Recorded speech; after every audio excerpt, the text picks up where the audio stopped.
आज हम एक नए विषय पे बात कर रहे हैं दोस्तों। विषय का शीर्षक है, इस जन्म में हम जो दुख भोग रहे हैं, वो हमारे पूर्व जन्म के पाप या पुण्य का फल है और हमारे पूर्वजों द्वारा किए गए भी पाप और पुण्य यानी उनके कर्मों का फल भी हमें इस शरीर में भोगना पड़ता है और हमारे खुद के भी पूर्व जन्म के पाप और पुण्य जो है, उन कर्मों के फल भी हमें इस जन्म में भोगने पड़ेंगे। तो जो दुख या सुख भोग रहे हैं, ये दोनों हमारे खुद के पूर्व जन्म और हमारे पूर्वजों के भी पूर्व जन्म की मिला-जुला जो है दुख हमें या सुख हमें प्राप्त होता है। ये आज का विषय है। मैं हूं अमर सिंह चौहान। अमर एस्ट्रोलॉजी में आपका स्वागत है दोस्तों।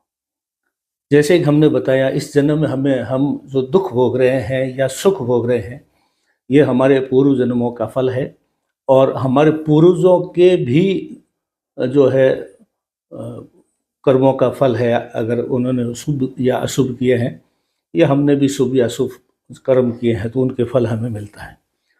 शरीर बदलते रहते हैं। शरीर जब हमें ये नया शरीर मिला हमें, तो ये जो शरीर मिला है इसके अंदर हमारे पास में जो सुविधाएं हैं या कष्ट है या लाभ है या हानि है, ये हमारे पूर्व जन्मों के अनुसार हमारे सामने रख दिए गए हैं और उनमें से ही हमें चूज करना है और उनमें से ही चूज करके हमें ये जन्म मिला है। तो ये जो बाउंड्री हमें मिली है सुख या दुख की, वो हमारे और हमारे पूर्वजों के कर्मों के फल हैं। हमें ये देखना है कि हमारी कुंडली जो है, एक तरह से मैं कई बार बोलता हूँ, हमारी कुंडली जो है वो पूर्व जन्म के अंक तालिका है। यानी पूर्व जन्म में आप किस रूप में परीक्षा पास करके आए हैं। ये जो इस कुंडली में जो ग्रह बैठे हैं, ये एक तरह से पूर्व जन्म के जो परीक्षा हमने अच्छे या बुरी तरीके से पास किए उसके ही फल हैं, उसके अंक हैं, या हम कह सकते हैं कि हमारे पूर्व जन्मों का आईना है। तो ये आईना जो है हमारा पाप और पुण्यों का और हमारे पूर्वजों का पाप और पुण्यों का फल है। अब हमें ये देखना है कि किस प्रकार से हम पता कर सकते हैं कि कौन से पाप या पुण्य हमने या हमारे रिश्तेदारों ने किए हैं, जिसका फल या उसका जो कष्ट या सुख हमें भोगना है। तो हमें ये देखना है कि जो हमारे कुंडली में जो ग्रह 9 ग्रह बैठे हैं, वो बलवान स्थिति में है, यानी शुभ स्थिति में है, शुभ भाव में है, मित्र भाव में है, स्वराशि में है, उच्च राशि में है तो बलवान माना जाता है। अंश बल में भी बलवान है तो बलवान माना जाता है। तो बलवान है तो हमने और हमारे पूर्वजों ने अच्छा कर्म किया, और अगर वो कमज़ोर अवस्था में है तो हमने और हमारे पूर्वजों ने कुछ न कुछ गलत काम किया उस रिश्ते से, उस ग्रह से संबंधित चीज़ों के लिए। तो आइए हम शुरू करते हैं सूर्य से। सूर्य जो है पिता का सूचक है या पूर्वजों का सूचक है।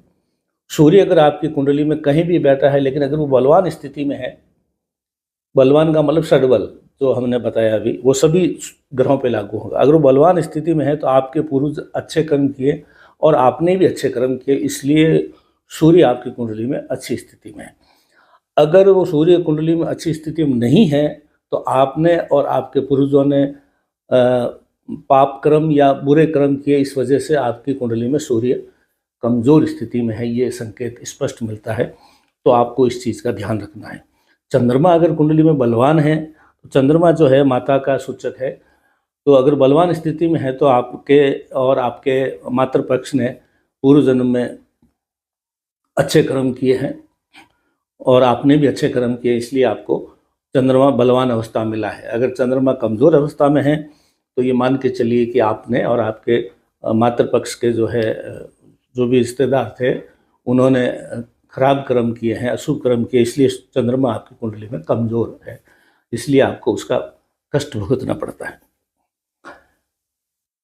मंगल जो है जमीन जायदाद, भाई और रिश्तेदार, भाई के लिए माना जाता है। तो अगर आपके कुंडली में मंगल बलवान अवस्था में है तो आपने अच्छे तरीके से पूर्व जन्म में अपने किसी को बगैर किसी को कष्ट दिए आपने अपनी ज़मीन जायदाद को भोगा है। और अगर आपके कुंडली में मंगल अगर कमज़ोर अवस्था में है तो आपने किसी की ज़मीन छीनी है पूर्व जन्म में, या आपने गलत तरीके से जो है अपने भाइयों को कष्ट दिया है, ये सूचना है। अगर ऐसा है तो मंगल के उपाय करें।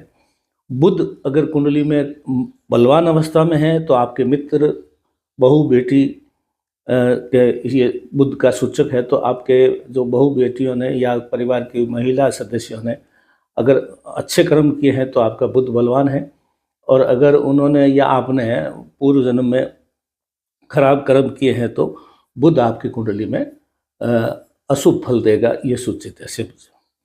गुरु अगर कुंडली में जो है, गुरु को जो है बुजुर्गों के लिए, ब्राह्मण के लिए, गुरु पद के लिए, पिता के लिए, दादा के लिए माना जाता है। गुरु अगर कुंडली में बलवान है, अच्छी स्थिति में है, तो आपने और आपके पूर्वजों ने जो है अच्छे कर्म किए हैं ब्राह्मणों के प्रति, अपने गुरु के प्रति, इसलिए आपको कुंडली में अच्छा बलवान गुरु मिला है। और अगर कुंडली में गुरु कमज़ोर है तो ये मान के चलिएगा आपने पूर्वजन्म में ब्राह्मणों को, अपने घर के वरिष्ठ सदस्यों को, गुरु को, दादा परदादा को आपने कष्ट दिया है। शुक्र अगर कुंडली में बलवान अवस्था में है, शुक्र स्त्री का सूचक है, तो अगर शुक्र अगर कुंडली में बलवान अवस्था में है तो आपने अपने पूर्व जन्म में, आपके पूर्व जन्म ने स्त्रियों का सम्मान किया, अच्छे से रखा, सुख सुविधाओं से रखा। अगर शुक्र कमज़ोर अवस्था में है तो ये मान के चलिए कि आपने और आपके पूर्वजों ने स्त्रियों का सम्मान नहीं किया, उनको दुख दिया, कष्ट दिया। शनि जो है सेवक का सूचक है, जो आपके ऊपर आश्रित है उनका सूचक है शनि। शनि अगर कुंडली में बलवान है तो आपने और आपके पूर्वजों ने, जो आश्रित लोग थे आपके नीचे, जो सेवक थे, उनको सुख सुविधाओं से रखा। अगर शनि कमज़ोर अवस्था में है तो आप मान के चलिए कि आपने अपने आश्रितों को, नौकरों को दुख दिया है।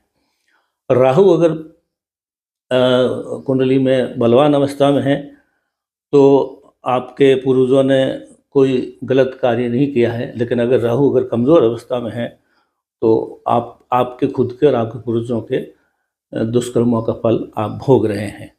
ये तो हो गया किस ग्रह की अगर कुंडली में आप देख लें, जो हमने चर्चा की है, इन ग्रहों से अगर बलवान है तो आप अच्छे कर्म करके गए हैं, आपके पूर्वज भी कमज़ोर हैं तो आप पूर्व जन्म में गलत काम करके गए हैं, अशुभ काम करके गए, इसलिए आपको कष्ट मिल रहा है। उपाय की दृष्टि से अगर उसको देखें तो उपाय, पापों का कोई उपाय नहीं होता है। पाप और प्रारब्ध जो होते हैं, पूर्व जन्म के कष्ट हैं, जो उस पूर्व जन्म के लोगों को कष्ट इसलिए आपको जो मिला है, तो वो तो किसी का इसका कोई उपाय नहीं दुनिया में। इसमें एक ही उपाय है कि आप उसको भोग लीजिए। आप किसी न किसी तरीके से भोग से बच जाएंगे तो फिर आपके संतान को भोगना पड़ेगा। तो दुखों का, कष्टों का, पापों का कोई प्रायश्चित नहीं, भोगना ही पड़ता है। फिर भी कुछ ऐसे सुझाव उपाय दिए हुए हैं, उसकी हम चर्चा कर लेते हैं। सबसे बड़ा उपाय है प्रायश्चित। भगवान से हाथ जोड़ के जब यदा कदा सर्वदा प्रायश्चित कीजिए कि मेरे द्वारा पूर्व जन्म में या मेरे पूर्वजों के द्वारा पूर्व जन्म में या इस जन्म में भी मैंने कोई पाप किए हैं तो मैं प्रायश्चित करता हूँ, मुझे माफ़ कीजिए, माफ़ कीजिए, माफ़ कीजिए। दूसरा उपाय है तीर्थ यात्रा कीजिए। तीर्थ यात्राओं में स्नान कीजिए, नदियों में, पवित्र नदियों में, पवित्र जल में, क्यों कहा जाता है तीर्थ यात्रा में भी पाप धुलते हैं और तीर्थों की इसीलिए महत्ता है। पूजा पाठ कीजिए। जो ग्रह कमज़ोर हैं, यानी जो कमज़ोर किस लिए, क्योंकि आपने उस ग्रह से संबंधित रिश्तों को, चीज़ों को, बातों को कमज़ोर, खराब और उससे संबंधित पाप करके आए हैं, तो इस जन्म में आपकी कुंडली में जो कमज़ोर ग्रह हैं उनका उपाय कीजिए और वो ऐसे पाप पुनः न कीजिए जो आपका ग्रह दर्शा रहा है। और गौदान करना, ब्राह्मणों को दान करना, ये अनेक छोटे मोटे और भी उपाय हैं। तो आज हमने चर्चा की दोस्तों। ये ज्योतिषीय वीडियो तो था ही था, आध्यात्मिक भी है। तो मैं बार बीच बीच में जब भी आध्यात्मिक वीडियो बनाता हूँ तो राम दरबार का चित्र रखता हूँ कि दुनिया चलाने वाले यही हैं, हम सब खिलौने हैं। अमर एस्ट्रोलॉजी में आज इतना ही। धन्यवाद।